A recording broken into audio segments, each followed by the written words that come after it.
Hi, Be Health Empowered family. This is Dr. Melissa Clarke, and welcome back to another week of Excuse Me, Doctor.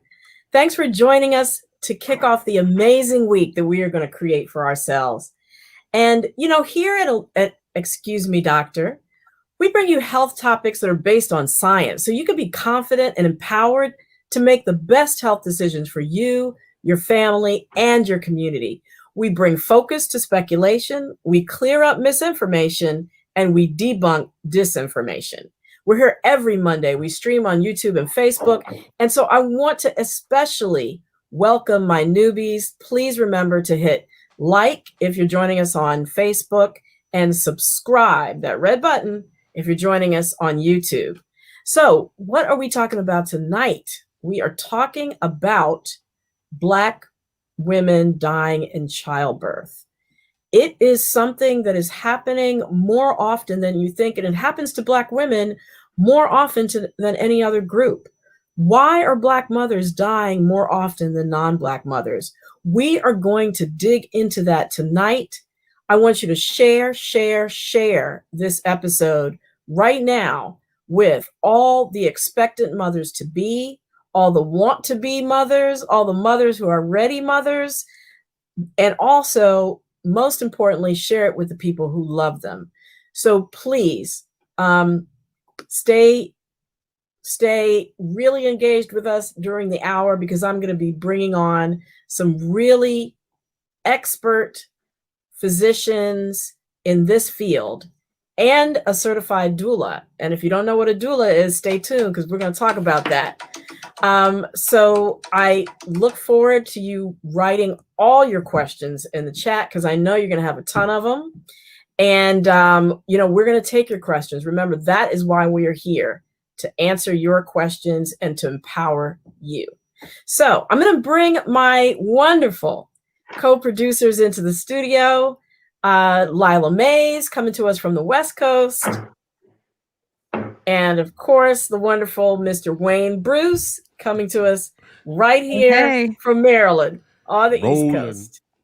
Hey. How y'all doing? Hello.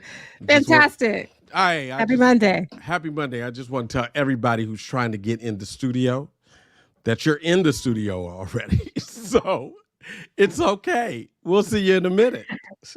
How about that? That's great. That's we have some wonderful guests, and we want to make sure that we're going to be able to bring them to you. So that's what's going to happen. But right now, we're doing our weekly recap. And, as always, we start off with the numbers of people who have coronavirus, because unfortunately, we're still adding to that number. Something like 38,000 people a day are still getting coronavirus, despite whatever announcements that you might be hearing from various government officials.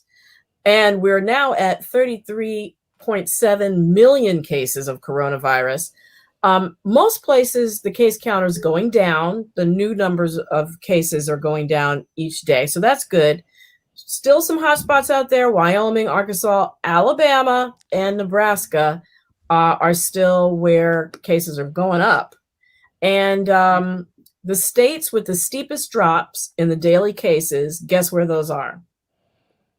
Those are the places that have the highest vaccination rates. Come on, oh, well, of course. Of course. Come on, vaccinations. You're right. So vaxes. So unfortunately, we have crossed a grim milestone of over 600,000 deaths from COVID-19.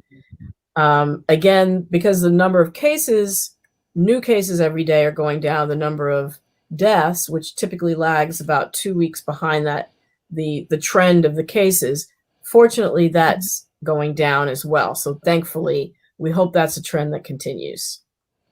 Yeah, indeed. So, all right, Dr. Mel, cases, death toll, let's get into some facts.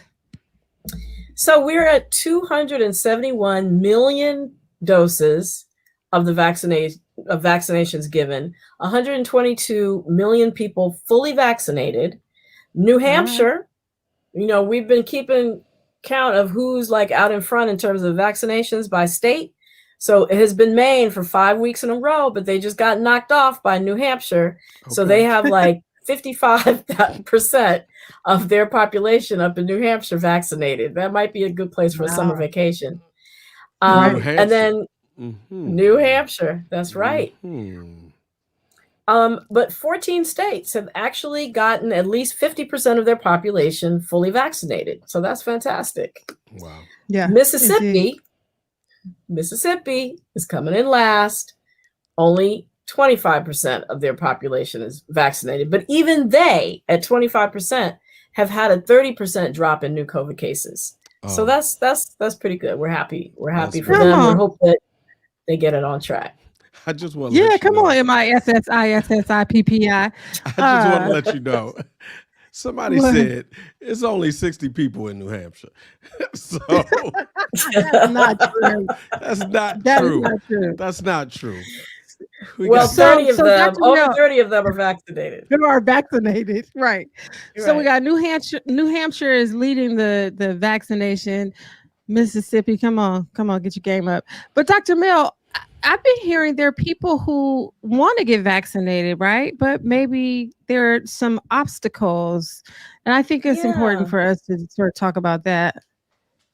So yeah, especially in communities of color, especially among Hispanics, there was this big study that came out from the Kaiser Family Foundation just this past weekend that basically said there are a lot of people that want to get vaccinated. It's not that they're hesitant, but things like working 2 jobs and childcare keeps them from being able to just drop everything and go get vaccinated. They're also Right. concerned about, being down for a day after you get that second shot, with, fatigue and chills and the like, even though they only last for a day, if their job is not one where they have flexibility to call in sick, then they're very concerned and hesitant, and I understand, about going to get that second shot. So the thing is, and there's also a fear of immigration issues. There's a rumor that, they're going to ask for ID, and, a lot of times they'll have National Guard standing at some of these mass vaccination sites. So that's scary to a good segment of the population. And so those are reasons why some people aren't coming out to get vaccinated. So we really just have to make it more easy for them. Yeah. Okay. Indeed. All right. Yeah. Co-producer, you got next? I got next. So look, we traveled this week, and everybody was excited where we were. It was our first time traveling in over a year. And because they were excited because the CDC has new rules. So you want to talk about that? Well, yes, I do, because I want everybody to be clear that these rules about no masks indoors and outdoors are for vaccinated people. It doesn't mean that the pandemic is over. It means that the CDC is saying that the science shows that vaccinated people are at very low risk of getting severe COVID and very, very low risk of transmitting it to others. So therefore, it's fine for them to not wear the mask. But this guidance is causing all kinds of issues, because it's one thing to have the science. It's the other thing to have the common sense and think about the way that it's going to affect people's behavior and the way they think about things. So number one, how are businesses going to enforce this? They're not going to be able to go around and ask people, hey, you got your vaccination card? If you don't, put your mask on. It's going to lead to drama and confrontations.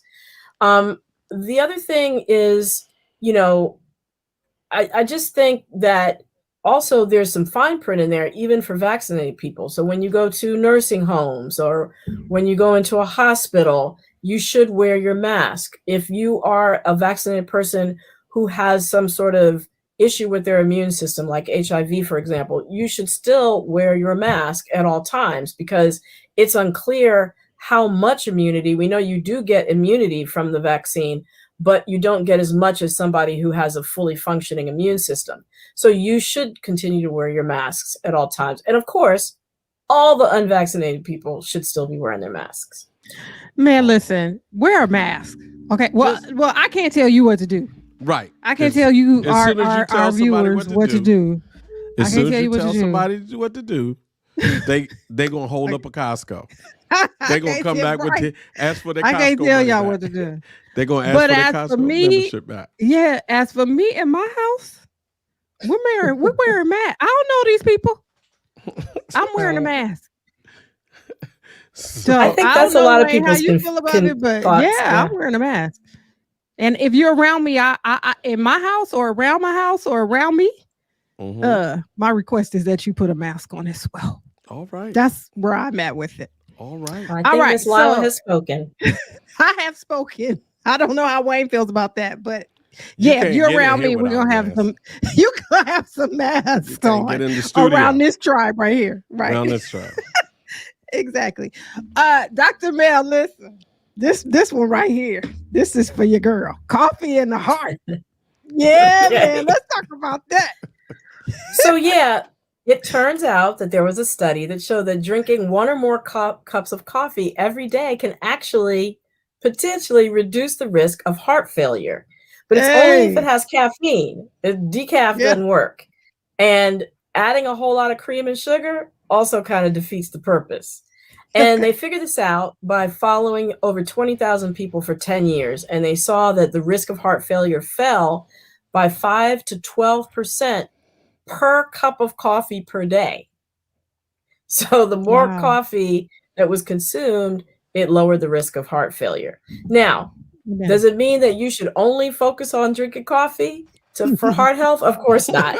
You should be focused on your fruits, your vegetables, your whole grains, your healthy fats, things that are low in sodium and added sugars. So decrease those processed foods, canned foods, those kinds of things. And of course, stopping smoking, losing weight, and exercising are still really key parts of heart health. So, all right, amen. That's it for the coffee. Speaking, if my mom is in the audience, yeah, Mom, we doing all right. Let's keep our cup and a half going for this heart health. All right, cup and a half. All right. So that makes me happy because I like coffee now. We are some coffee drinkers. So now, for all those people who are not drinking coffee and still have their blood pressure high, what should we do? So it turns out that the younger you are when you start exercising, the better. And that if the normal recommended amount of exercise a week is 150 minutes or 2.5 hours.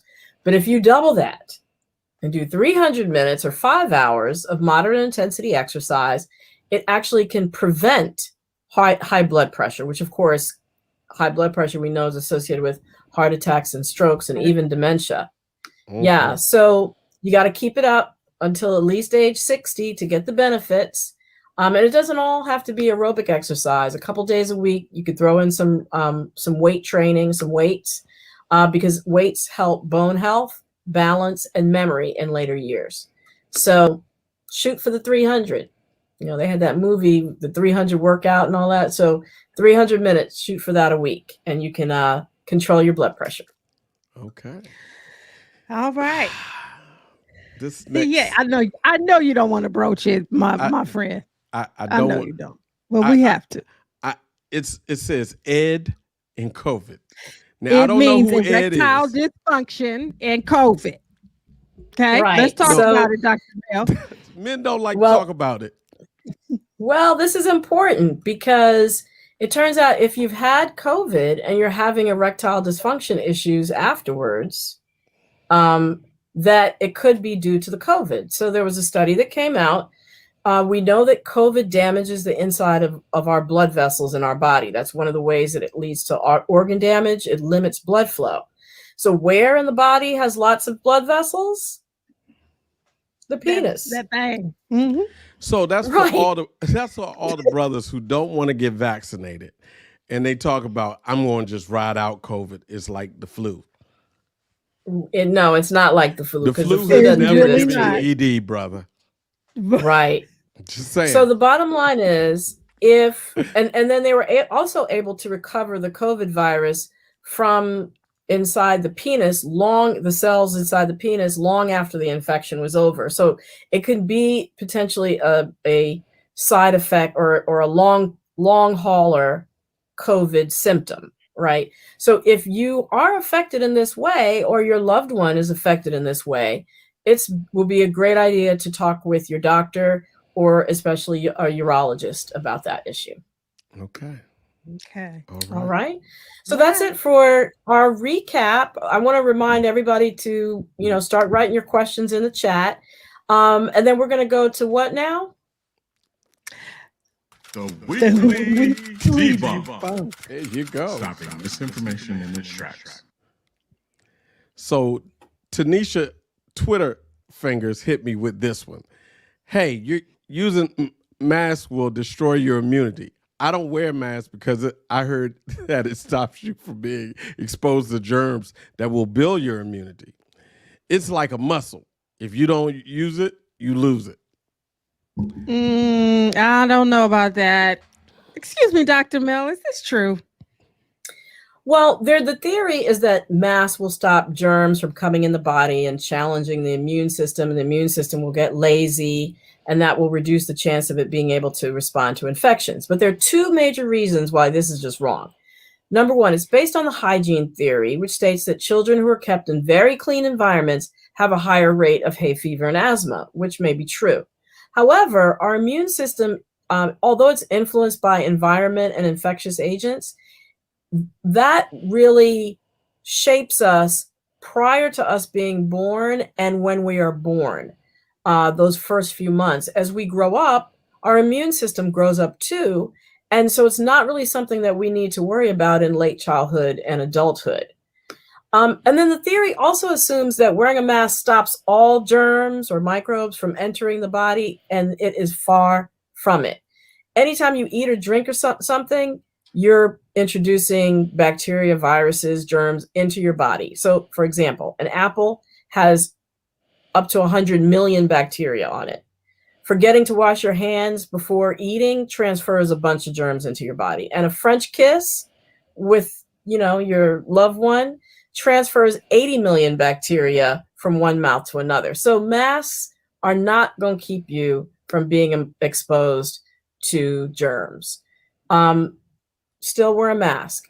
Practice, proper hand hygiene. And doing those things are the best way to avoid coronavirus exposure.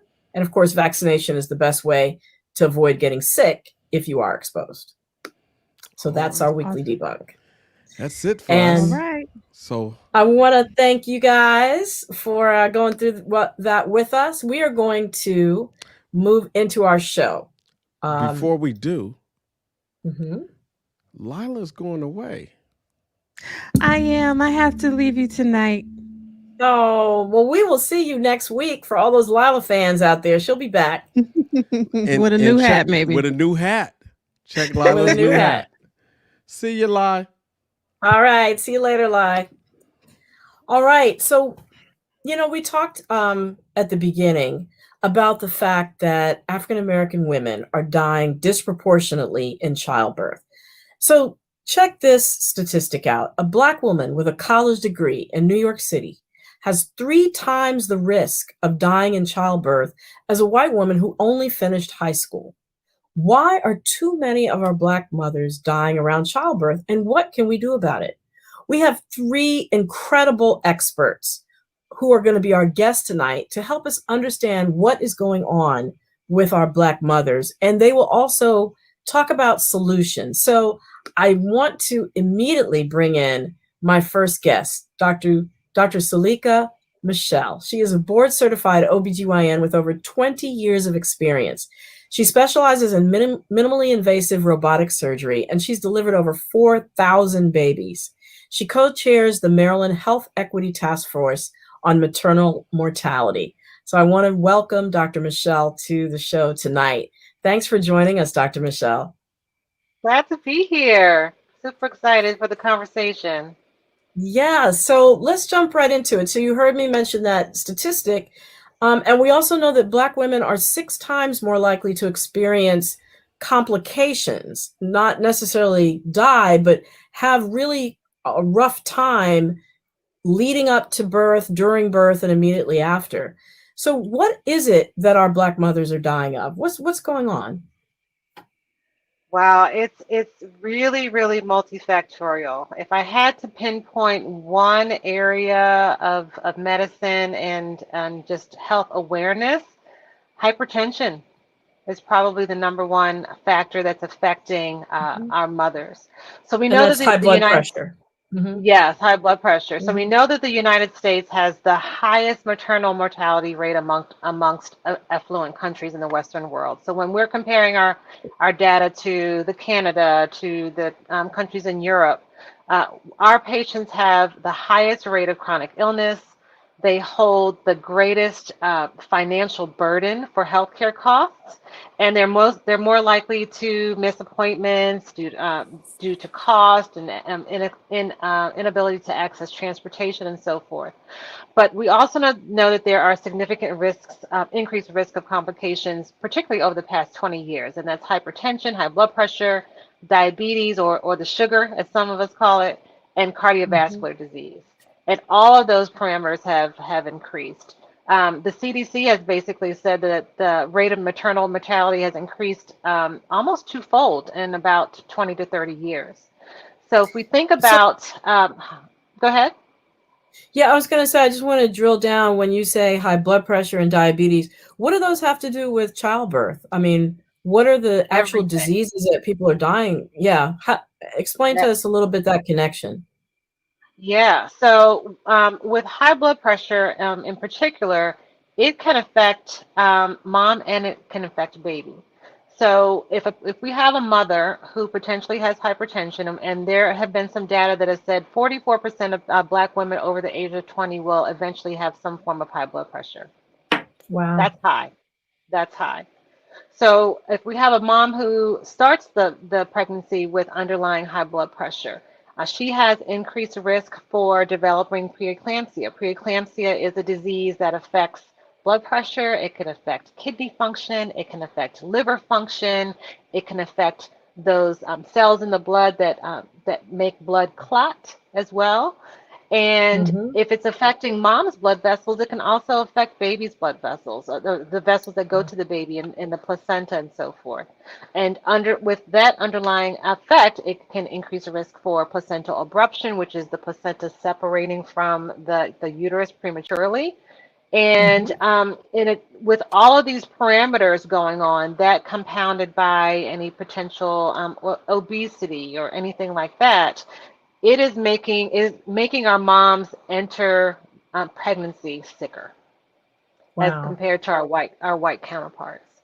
So I think if Got we it. can at least correct the health care for our moms prior to getting pregnancy, we can eventually decrease the risk of our maternal health mortality and morbidity and our Sure. overall health outcomes going forward. So you mentioned improving health of people before they get pregnant. What are some of the factors outside the healthcare system that lead to Black women having higher rates of high blood pressure and diabetes? Stress is number one, really. Black women are notorious to have more stress as compared to their white counterparts, and that's stress from systemic racism, that's stress from their jobs, multitasking, and just a genetic predisposition just for hypertension. As I mentioned, 44% of our women are going to have some element of hypertension. There's got to be some some genetic element. But with regard to managing the high blood pressure, I think what we're going to need to do is have some inter-collaborative efforts between specialties to really get our moms into their best selves prior to getting pregnant, so that we're not necessarily dealing with the potential complications of them being unhealthy getting into the pregnancy.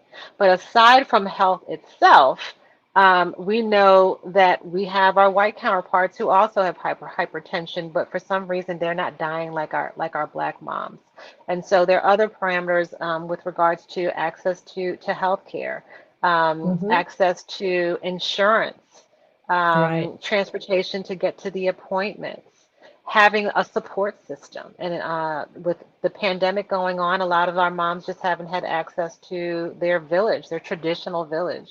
And I think now is a time where we really, really need to increase our ancillary health staff to really pour into our moms in the forms of doulas or other support persons that can help make our moms antepartum course while they're pregnant a little And bit more. antepartum means before you give birth, right? Yep, while they're pregnant. Yep, Yep. the antepartum course while they're pregnant, and versus in addition to their postpartum course after they're pregnant, Right. to give a voice to the moms.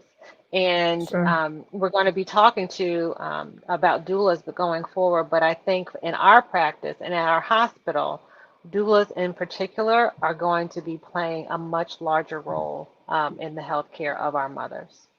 So I'm glad you mentioned doulas because I want to bring in our next two guests.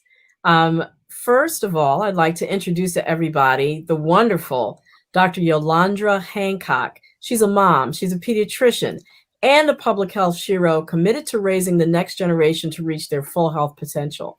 She's also a professor at George Washington University School of Public Health, and she is the founder of Delta Health and Wellness Consulting and a consultant to the Prince George's County Council when they sit as the Board of Health. Welcome, Dr. Hancock. Thank you so much for being here. Thank you, my soror. Thank you for having me in this space.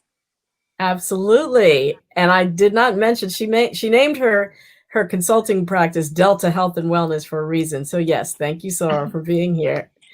And then next we have Dr. Tessa Stecker. She's program director for both the Kaiser Permanente Northern California Community Medicine Fellowships, as well as their resident health policy elective. She works with medical students, residents, fellows, and her interests include community medicine, global health, adverse childhood experiences, which she's going to talk to us about tonight, implicit bias, and anti-racism work. And she serves as the adverse childhood experience physician champion for her medical center. So thank you so much for being here, Dr. Stecker. Thank you so much for having me. I'm excited for this conversation. Absolutely. So let's start. Actually, I was going to start with you, Dr. Stecker, but I want to go first to Dr. Hancock because we were just talking about doulas. So I want to kind of pick up on that thread. And Dr. Hancock, you're a pediatrician, but as a mother of a beautiful daughter, you have a story to tell about what happened to you around the time of her birth. So tell us that story and how it's affected your decisions professionally going forward. Sure. So in my last trimester, about 2 weeks before my daughter was actually due, she stopped moving. And I was, throughout the pregnancy as a Black woman, I was continuously concerned about how I would survive through having a baby. It took a lot of effort to get pregnant. And as I delivered her, one of the happiest moments of my life, the day after that, I had a hypertensive crisis. I literally felt like I was going to die. And that's what I communicated to my nurse. My blood pressure was 200 over 110. And I ended up on blood pressure medication for almost 6 months after having my daughter. I had never had a blood pressure higher than like 115 my entire life. And, throughout the pregnancy, it was so difficult, a lot of stress. I dealt with micro and macro aggressions as a Black woman working in a predominantly white institution, overworked and underpaid. And I was having relationship issues and I didn't reveal it to anyone. I felt as a Black woman, I would just sort of meditate and pray my way through it. And I wish that I'd had a doula, but, being a pediatrician working out in the inner city, and with loans to pay, I didn't have the money for a doula. And unfortunately, insurance didn't cover it. And because of that, and then the continuous loss of Black women across the country, it really pushed me. I've always been interested in natural ways of healing, learned a lot from doulas and midwives when I was in medical school, and made a commitment in 2020 after we lost one of our sisters in pediatrics. A pediatric resident lost her life soon after having a baby just last year. And it's what compelled me. And then finally a mother asked, she said, if I have a second baby, the only way I'll do it is if you serve as my doula. And when she asked that was what sealed the deal to facilitate me becoming a doula. Wow. So tell us, first of all, it's amazing that you had that complication with that high blood pressure. But tell us, what is a doula? What do doulas do? So a doula serves as an advocate. A doula serves as a coach as a mother continues through pregnancy. My vision for becoming a doula was really to connect with a woman from the time she finds out she's pregnant all the way through until after she delivers, so that I have the ability to assist her through that process and to really just be there for her, to make sure that I understand what her vision is for her birthing process, how she sees her role, the role of her partner, and I'm just there to facilitate it. Certainly as a physician, I have a different perspective because I can communicate and advocate in a way that most doulas cannot. What I found in my training is that it can be very contentious and adversarial. I hear conversations in the doula circle about OBGYNs. I hear circles in the in the physician circle about doulas. And my goal as both is to sort of help bridge that so that I can advocate for mothers, but also have each side of that care continuum have a clear understanding of each other's role and how we work interprofessionally. Great. I mean, being that bridge is so needed, and I love your vision. And since we're talking, you're a pediatrician, so that brings up children. And I want to go to Dr. Stecker next, because Dr. Stecker, you study something called ACEs, and no, they're not the Ace of Diamonds or anything like that. It stands for Adverse Childhood Events. So can you tell us what those are and how they relate to maternal mortality? Absolutely. So adverse childhood experiences are essentially traumatic experiences that people experience before the age of 18. So sometime in childhood and before the age of 18. And the reason why these experiences are important, there are three categories of experiences: household dysfunction, neglect, and abuse. And what we know now in studying these three different categories is how pervasive they really are in our society. About 60% of the American population will have had at least one adverse childhood experience before the age of 18, and about 1 in 6 Americans will have 4 or more adverse childhood experiences.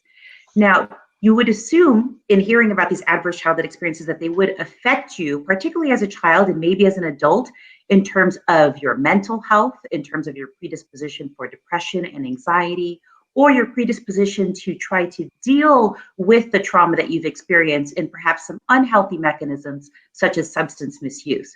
But what's surprising to a lot of people is that these adverse childhood experiences also affect you medically. They affect your predisposition for chronic diseases. They affect your predisposition for certain cancers. And in the case of maternal health, they increase your chances of premature delivery, of fetal complications, and of maternal death. So these are experiences that are pervasive and that have long-lasting consequences, and especially in maternal health, because these experiences are disproportionately affecting women in this country.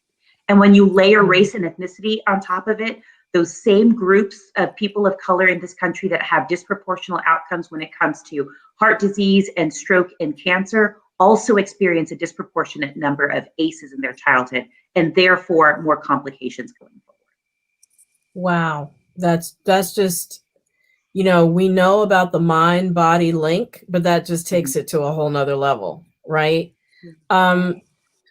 So when we do experience these things as a child, what is happening in our bodies physically when we don't have the coping mechanisms to deal with these neglect, abuse, and other traumas that we experience as a child? What's happening in our body that then leads to these issues later in life, these health issues later in life?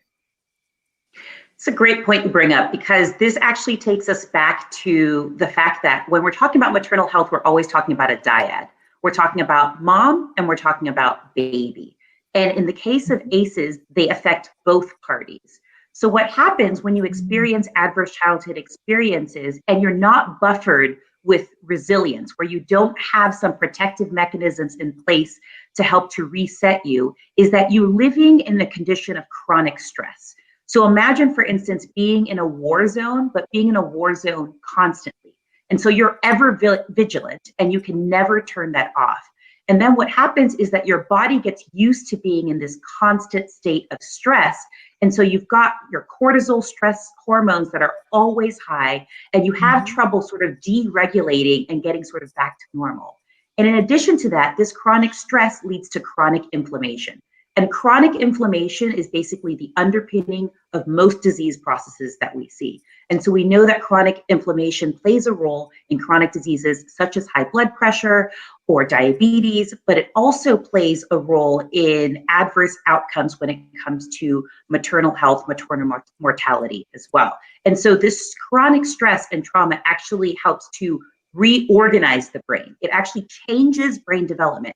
And when you're talking about infants in particular, they have immature stress response systems. And so they are ever more vulnerable to mistreatment, neglect, maltreatment affecting their stress response and affecting their ability of their body to deal with stress in a healthy way to help prevent some of these outcomes in the future. So it really on multiple levels really changes the body's chemistry, which is startling, but is an important thing for us to know as communities and as healthcare providers as well. Absolutely. So I'm going to go back to you, Dr. Michelle. Are OBGYNs incorporating any of this kind of information or into their practice? Or if not, what is happening in the OBGYN community in recognition of this increased risk for Black mothers? I can speak for my practice and definitely my hospital with an initiative that it really is designed to create an atmosphere of cultural competence so that our patients can have more positive experiences and satisfying services. And once our patients begin to have that, they're more likely to continue to have to continue to try to seek health care, particularly our moms. And we know that mothers kind of dictate what happens in the household. So if we can get our moms feeling very comfortable with providers and health care, they're more likely to have their children going to the doctor and have their partners go to the physician as well. So because we know that the women are leading in the household, we really need to target creating positive health outcomes, positive health experiences for our mothers as well. And for our OBGYNs, at least now, we are really looking to not necessarily level the playing field, but kind of increase the players on the playing field to create a team to have our patients have advocates and a sense of advocacy for their health care. So we are incorporating a lot of different avenues, different programs in our hospital, but also tangible components with doulas, with breastfeeding assistance, with targeted assistance for insurance coverage for different items, and really figuring out a way that we can help them even financially with transportation and so forth. And now we're trying to move forward to expand from a government perspective so that we can get some of these services covered for them. You know, not everyone has the finances and access. And services like doulas, which we feel are really valued and valuable, are right now, they're out of pocket expensive. Yeah. And so they're very difficult to access to some. And so we want to have equitable access for our patients. And so that's what we're trying to do.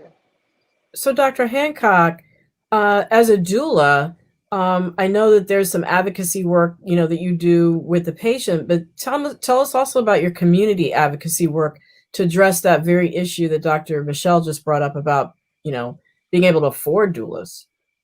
Absolutely. I have the benefit and blessing of working with local elected officials out here in DC and in Prince George's County. Councilwoman Christina Henderson out of the District of Columbia introduced the Maternal Health Resources and Access Act of 2021 just this year. which would allow for three things. One, funding for doula services to be reimbursed by Medicaid. The second is transportation, so that moms have the ability to be transported to their healthcare providers, their OBGYN visits. It's a shame that east of the Anacostia River in the District of Columbia, where the predominance of African Americans live, there is not a single hospital that offers obstetrical services. I actually used to work there in the labor and delivery unit, taking care of the babies in the Well Baby Nursery, and fought hard for them not to close it. But here we are. And it's not anticipated that there will be additional services until likely 2023. So the third component is doing a feasibility study to assess the viability of having a birthing center. The only sort of eyebrow I raised was, we don't need a feasibility study. We know what needs to happen east of the Anacostia River. Bring the money on so that Black mothers have equitable access to obstetrics and babies have access to top-notch nursery care. Right. And getting Medicaid to be able to cover some of that. But I mean, I think, we're seeing these maternal health outcomes for Black mothers happen regardless of socioeconomic status. So, Dr. Stecker, if you can tell us, how are you incorporating screening for ACEs into your practice and what you do every day? And when you do find them, what do you do? It's a great question, right? And I think that's the one that a lot of providers want to know too. Like, am I going to open up this can of worms by suddenly asking these 10 questions that are traditionally not questions that we've asked in medicine? And that's been part of the problem because of the fact that these are things that are so pervasive, but they're couched in secrecy in our communities and people don't talk about them. And so sometimes when I ask somebody for the first time, did somebody ever speak to you in a way or consistently speak to you in a way that was demeaning? Or did you have a parent who was out of the household or that you did not connect with or was not part of your life growing up? This may be sometimes the first time that they're really exploring this, thinking about it, reflecting upon it, and the first time that they're doing it in a medical center. And so I think that part of it is just normalizing asking the questions, and so that we can destigmatize and take away the shame from these experiences, because these are all experiences that happen to us.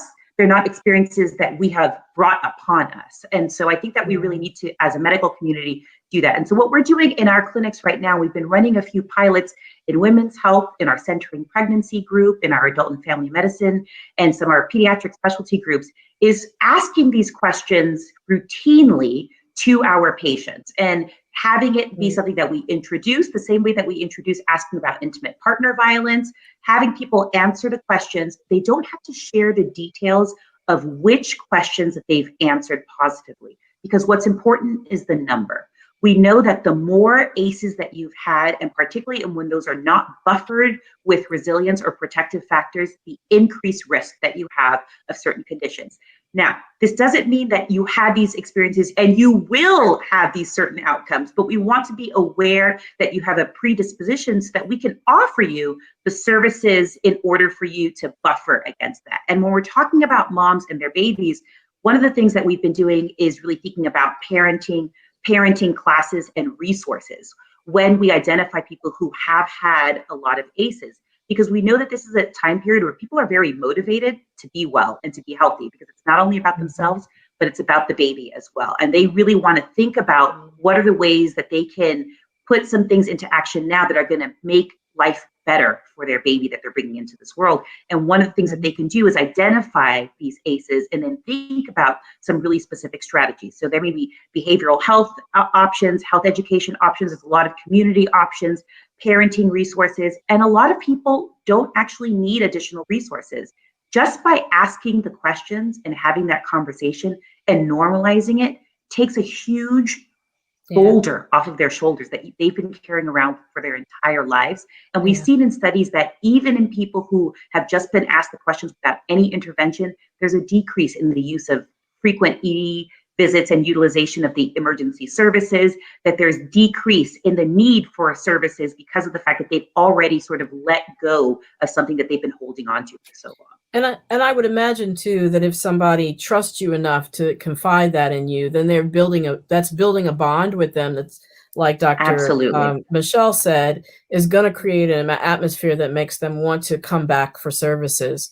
So, you know, we have had such a fantastic conversation so far. I almost forgot that we have to stop and bring the audience into this conversation. So, Yes. co-producer Wayne, are there any audience questions that we need to entertain? Well, there are quite a few questions, and quite a few questions across the whole show. But I would like to say this first before we start in with the questions. I'm the only man here, and I'm here because I believe we have a responsibility as men to protect our queens, our future queens, and protect our family. So it's very important that men get into this conversation too. And now I'm going to move into the questions. I'm going to lighten it up. All I'm right, not now. gonna get too serious on you ladies. But and we have quite a few men watching. We have some men who have questions, but I want to go to a few questions. One, you answered quite a few of them, but we have one from our very own Valerie Spalding Parker, and her question: is there anywhere where we can find a list of the ACEs you screen for? Dr. Stecker? Absolutely. That's an easy one. If you just type in adverse childhood experiences, CDC in your internet search browser, it will come up. It's a 10-item questionnaire. There's some slightly different versions of it. There are some that are for adolescents or teens, for kids that the parents answer on behalf of the kids, and for adults, but they all essentially ask somewhat similar questions in terms of those 3 areas of neglect, abuse, and household dysfunction. Fantastic. We have another question from Yvonne Smith. She asks, Medicaid, she makes a statement and asks a question. Medicaid is changing in Washington to managed care. Many things need to be in the benefit package. What else besides doulas benefit mothers? Dr. Hancock? Sure, I think that's an excellent question. Nutritional support is going to be key.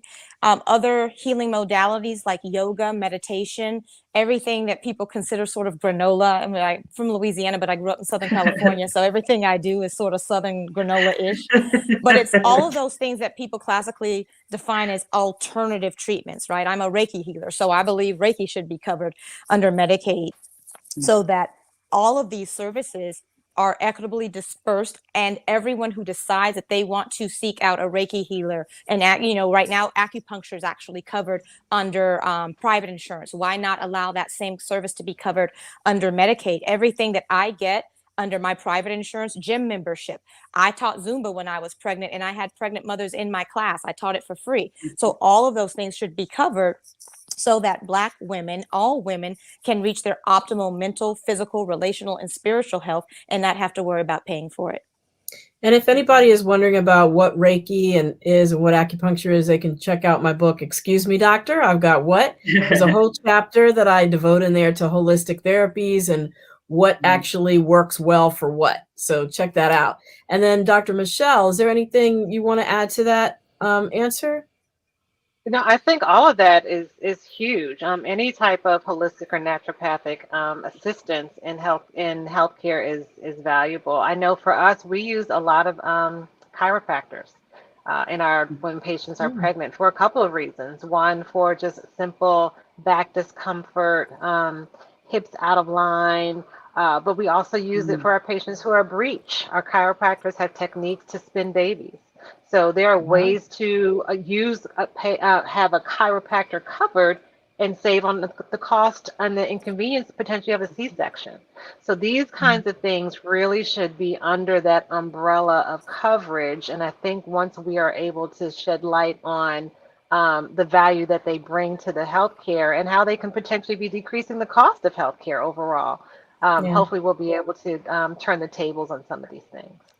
And I think one last thing, Medicaid only covers the first, I think, 3 months postpartum after you deliver, but there are some things that are results of pregnancy that can last up to a year. And so extending that postpartum period to be a full year under Medicaid, I think is pretty important.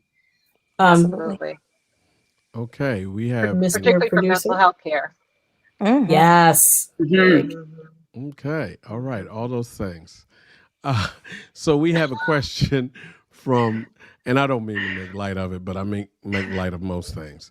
So we have a question coming from Alethea Hughes. Are vaccinations safe for kids between 12 and 15, Dr. Clarke? Okay, yeah, I'll be happy to take that. So the same studies that were done in adults were done in kids aged 12 to 15 by Pfizer specifically. We don't have data on any of the other vaccines. And so we do know that they received emergency use authorization.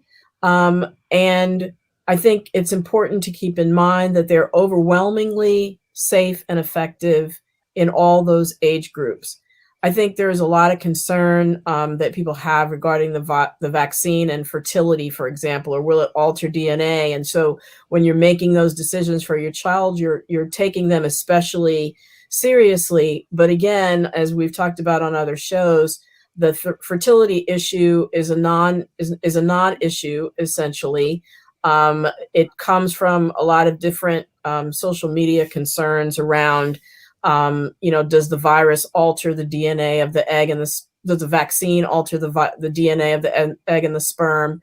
We know that messenger RNA does not get into the same compartment in the cell as our DNA. And we also know that it self-destructs after, like Mission Impossible, after a few minutes to hours in the body. So there's no way that it can actually do that. It does not attack the lining of the uterus in the protein that glues the placenta to the uterus. It doesn't do that. There were many women who got pregnant during the study. At least 23 women who got pregnant during the study didn't have any problems. There have been 35,000 women in the vaccine database. And we do know that they have not had any increases in any complications associated with childbirth and the perinatal period. So again, those concerns for children and future fertility don't seem to be borne out. Okay. We have another statement and a question. The statement comes from Jojo D. Spruill. Maternal morbidity and mortality is such an important public health issue. She strongly believes that bias in healthcare is the determinant for whether the outcome is positive or negative. And we have another question, and we have a few questions like this. Well, go ahead. Go ahead, Dr. No. Oh, are the other questions similar to that one that you just asked? A little bit. Somebody Okay. said, what the heck does a college degree have to do with anything? Okay. Why does a college degree? Why are you saying right? that? Because so Okay. I'll comment on that, and then I'm going to go to Dr. Michelle to answer about the bias. So oftentimes education is associated with something called health literacy, which is the ability to take information and make health decisions for yourself. And so oftentimes we see that the more education people have, the more health literacy they have, and the better they do in the healthcare system. So that's why that statistic that I quoted about Black women with a college degree dying more often than a white woman with a high school degree is pertinent, because one would think that as you get more education, you get more income, you're able to afford better care, you're able to navigate society, you have more social capital, and therefore you can make decisions for yourself that advantage you more easily. And so again, that's why it's so much very surprising that education doesn't seem to make a difference with this particular outcome. But Dr. Michelle, can you talk to us about bias in the healthcare system and what role that might play? Yeah, just to kind of piggyback on your comment, Black women are still dying regardless of education. Right. So I think that's what she was trying to share. So I have the same risk of dying having a doctorate degree as my grandmother who has a 5th grade education. So the fact that education doesn't even really play a role in the increased risk of Black mothers dying is key. So there's something else going on other than just our educational background. So I think that's what she was trying to share. But with regard to bias in the process, Bias comes from a few different angles. It could just be kind of implicit bias, and that we'll see a lot in our practice of medicine, in addition to systemic bias. So we're differentiating things based on some stereotypes that people come into medicine with, and that could be from how they were raised, how they were educated, and they take those beliefs and biases, and that governs how they provide care. And when it comes to Black mothers, it is hurting us. It's hurting us. And so now we're trying to have specific targeted initiatives for providers from of all specialties that have any involvement with our Black mothers, so that they can start to see their care through our lens. And so hopefully that will increase the safety for our moms. And then the other biases that happen, whether it's from governmental, from national, or what have you, those also play huge roles, particularly from access for our mothers. And that's a whole other conversation. We could have a whole talk on this. I could go into the details on that. I'm thinking Oh my we might have to goodness. we might have to have a part two of this conversation. 'Cause there Yeah, is so just much on to bias unpack. itself, because that Yeah. Oh, yes. it's powerful. It's I powerful. think with all the questions, you might have to have a part two of this, and Yeah. also we have questions about older women in the healthcare system, and also older women with fibroids. I know that isn't this show, but stay tuned. Stay tuned. Okay, well, I think we're going to have a part two to dig into some of those issues, because I want to. Unfortunately, we only have a couple minutes. I wanted Dr. Dr. Michelle to talk a little bit about the Momnibus bill. We heard about the bill in Maryland. Was that Maryland or DC? I'm sorry, Dr. Hancock. DC. Sorry. That was So we DC heard about was the bill in mentioning. DC, but there's something going on the federal level. So, Dr. Michelle, can you break that down for us? Sure. So the Black Maternal Health Momnibus Act is composed of 9 individual bills, and it's sponsored by the Black Maternal Health Caucus members, and it's really spearheaded by our own Vice President Kamala Harris. And it has some 9 specific elements. The first of which is making critical investments in social determinants of health. So access to housing, housing for moms through HUD, and funding some of those programs. Transportation, allowing WIC to extend their eligibility. Right now, WIC eligibility is only six months. They want to extend it to 24 months for the postpartum period and 12 to 24 months for the breastfeeding period. It is also increasing funding for community-based organizations that improve maternal health outcomes for moms. It's targeted funding for programs affecting our women veterans, particularly those that have mental health concerns. It's providing funding to diversify the perinatal workforce. So we talked about incorporating our doulas and having that as a covered service. So that we can ensure that all of our moms in the United States can have maternity care and support from the people that they truly trust and can be their advocates in the process. We want to improve data collection processes and quality measures, and invest in maternal mental health care, particularly for our patients that have substance abuse concerns. Improving our health for our incarcerated women, providing doulas in prison as well. Training correctional officers to be culturally competent also. Investing in digital tools like telehealth. That was really, really huge in providing care. Who would have thought that I would have been able to provide OB care through telehealth? But the pandemic has shown us otherwise. I saw a hilarious meme about that. But anyway, that is quite a comprehensive bill.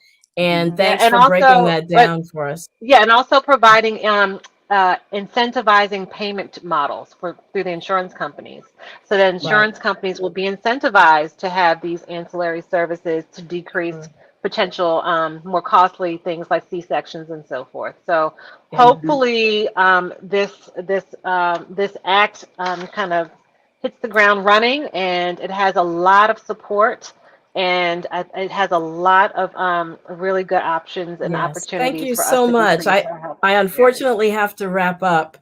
Thank you Okay. all. You were fantastic. And I'm serious about having a part 2. So keep your calendars open. I'll be calling. And I want to thank my audience for tuning in once again. We heard so much, but I think it's really important to remember, number one, as we sign off, you see scrolling across the bottom the ways to support that Momnibus bill that we heard about. You can tweet about it. You can call your congressman and advocate, because really we're talking about the life and death of Black moms, and also individually reflecting on those issues that we have and seeking mental health for them, because they do end up registering in our body as ill health.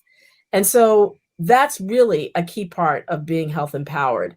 Thank you so much for joining us tonight. Remember, I'll be on the Russ Parr Morning Show tomorrow morning at 8:50 a.m. East Coast time for anybody who can tune in. And if you can't tune into that, catch me next week right here, 9 p.m. Eastern, 6 p.m. Pacific on YouTube and Facebook, Dr. Melissa Clarke and blackdoctor.org. Thanks for tuning in. Until I see you.